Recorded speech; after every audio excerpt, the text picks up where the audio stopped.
Hey guys, my name is Cameron. I own Restore Coatings. It's a pressure washing company in Florida. I want to make a video today to talk about a few marketing strategies that I really know in the bottom of my heart that'll help you guys that are just getting started out in business. I just really have been planning on making these videos alongside my web designer, my logo designer, to help guys just avoid battles that I had this entire year that costed me thousands of dollars and tons of headaches. So I'm praying that if I make these videos, I can come to you from a real life example of someone that's used them and that isn't extremely successful but just getting off the ground and just in a position where I can still remember how these things are working. And I come from a lot of background where I've used them in so many different areas, be it with someone else's company 4 years down the road when we're running multiple crews, or even this year where I started and failed and had no money. So I'll tell you a little bit about myself. Restore Coatings is a pressure washing company. This video has nothing to do with pressure washing. I pray one day to do some soft wash videos to tell you what you can realistically make, because I know you see all these videos that say make $1 million, land commercial contracts, and I just want to show you the reality. Yes, you can make a lot of money. Today wasn't a lot of money, but yesterday was $650, the day before was $1,000, Friday's like $1,800. It's irrelevant. Those videos are just telling you where they're at, and your situation might be different. So what I want to make this video about is your options, and then the one that I use the most. So when you've bought all your equipment and you're now in the position of just looking at your phone like, why won't this thing ring? How do I get work? That's what we're addressing here in this video today. And all the videos that follow here, the next 5 in this series, are going to be about tricks further in this arena. So the next 5 videos that are labeled door knocking are really going to be about how we utilize that, how you can utilize that, and eventually our company will come alongside you to help you with your logo, website, and I will literally be able to make a specific campaign for you in door knocking, where to go, what to do if you're interested. If not, just watch these videos, and I pray you get to kind of relate to someone that really uses this every day. This is not something I used to do. We did it today. We didn't have to when we started our day because we did it right, but at the end of the day, it still had its relevance. So now you've bought your equipment, you've got your LLC, or maybe you don't, you're going to, and you're looking at ways because you're forecasting the problem of not having your phone ring, or where are you going to get work. We're just going to talk about a few of the options you're going to face, and you're going to be deciding, do I do this, do I do that? So you're most likely going to be looking at signs, bandit signs. It's where they put the white sign outside, you put it at an intersection. I'm not a big fan. I know people that do really well, but I believe that those signs are completely area contingent. So I believe they can be 100% successful in the right area. Actually, in my area, I hear they're pretty good. I've got more of a country feel where people aren't as user-friendly with Google and everything. So they don't exactly just say, hey, Google, or hey Siri, how do you find this person to come to my house?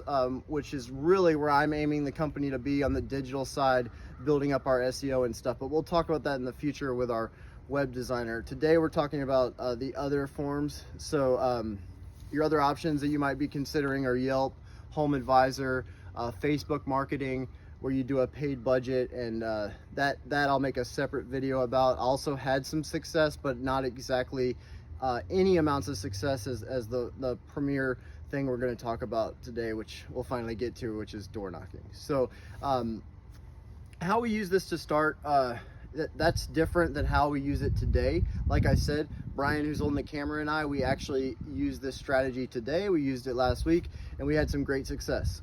2 weeks ago, we went low in work. We went out, we scheduled $3,700 in 2 hours. So in pressure washing, that's actually a high margin. For us, at least, we're not a huge company. We both were able to eat. So we were happy. We didn't have to spend any marketing dollars other than some flyers when we did that. So that's just an example of what we did 2 weeks ago. We also use other marketing, so we didn't have to use that since. But what we're gonna go over just in this video, because I wanna keep them short, so you're not scared when you look at them saying, oh my God, a 15-minute video. I just wanna kind of intrigue you and tell you who I am and tell you about Restore and tell you about what we're doing in the future. But how you can how we can just kind of generally talk about this the subject is how to start before you ever think about going out to door knock. What are some 100% things I make sure are perfect before I do that? One, I learn my trade a little bit. So when you go to the door, you're gonna hear rebuttals. You want to have answers to those rebuttals. So I don't know your industry in particular. I probably do. I've sold all of it, from tree work to lawn maintenance to pressure washing, but everyone's situation is going to be different. You kind of need to know your industry. So you're going to run into problems when you get a lot of questions face to face of how would you handle this, what are you going to do here, and then also you need to know how to factor costs. So learn your industry. That's obvious. Don't get into business unless you know your industry. Something that's going to happen real fast is you're going to learn that the people and the neighbors know that you don't know what you're doing. So aside from that, let's just talk about the things you can do after you've learned your industry. Clean up your appearance. Now guys, again, I'm not that professional. I do pretty well, but I'm a really down-to-earth, laid-back guy. I try to present that when I'm at the door, when I'm talking to a customer, even the large ones, and I fail in my professionalism in huge contracts. But guys, I'm really good at when I'm door to door, face to face with a homeowner, talking to somebody, and just learning how to come from a very relatable person that just needs work, and it works for me, guys. So it's a little different, but work on the appearance. Try to keep your beard maintained, try to keep your hair clean, always get a fresh haircut before you go out. The next things, like, those are obvious ones, but let's talk about ones that are pretty specific to this. You need to get a CRM system. So even if you're going to use Google Calendar or the Square app for like estimates and invoices, find some way to write down these things that you're seeing when you're at the door. If someone says, hey, I don't want to do this today, but can you check back in a month? You want to have something to actually input their information into. So what I use is Markate. I don't have permission to market for them. I pray we have a connection in the future, but Markate's a great one. It's $30 a month. I know Square has a free version, and a few people have a free version, but I'm familiar with Markate. That's the one I like to use. And what that does is lets me input estimates at the door, and then those people, when they see the estimate later on, they're more apt to once they've kind of got off the pressure of being at the door, they might accept it later on in the day. So I like Markate a lot. The next thing, guys, is going to be to have a flyer. Have some way to validate that you're real. If you're licensed and insured, please put that on your flyer. I don't even use flyers anymore. I'm more particular to just business cards. They're easier to put in the person's pocket. They're actually, I've talked and gotten my own research to know that people just prefer to have something small. So I try to put as much info on there and keep that clean as I can. Next video, I'll bring a couple out. We have hundreds of different ones I've tried just to see responses. The next thing, guys, this is probably the coolest part of the video if you don't know how to use this. I use Zillow and different real estate apps to find who's selling, what the values of the homes are, and then I can kind of get an idea where I want to go, and I want to choose where my campaign is.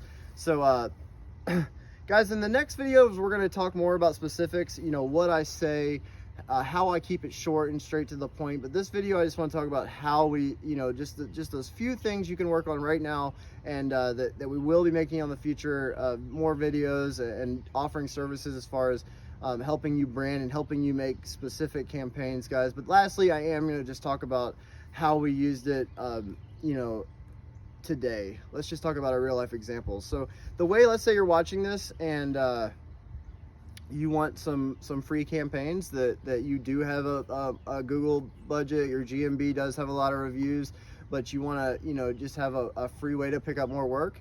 The coolest thing I can talk about in this video is that what we do is, if we're going out to a job, most of our overhead is covered for the day. We already have a helper. We've already carried extra product, so we have enough to do an extra job. And let's say we finish our job, we've got a sparkling example in a neighborhood. Guys, it's the best time to go to the adjacent neighbors and use the property that you're working on as an example of what you can do.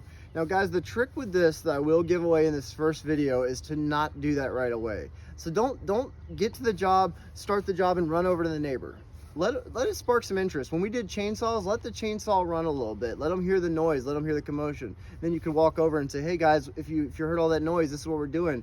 Show them, point it up to, get them out the door, get them into your office, which is the front yard, that's your office at the point, to say, hey, you know, this is what we're doing over here, and we want to show you what we can do for you. What that happens is you've already covered your overhead for the day, for the most part, and you can actually just pick up free work at that point. So that's the only time I usually advise that you do on the spot, hey, can we do this now? Because if you are the business owner, it doesn't cost you any money.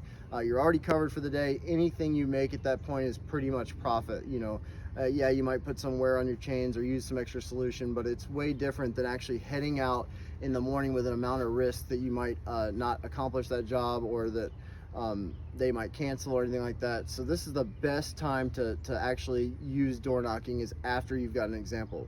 So the last tidbit I'd kind of throw in the mix with that is that if you did go out and you want to use that same strategy, you don't have to push it.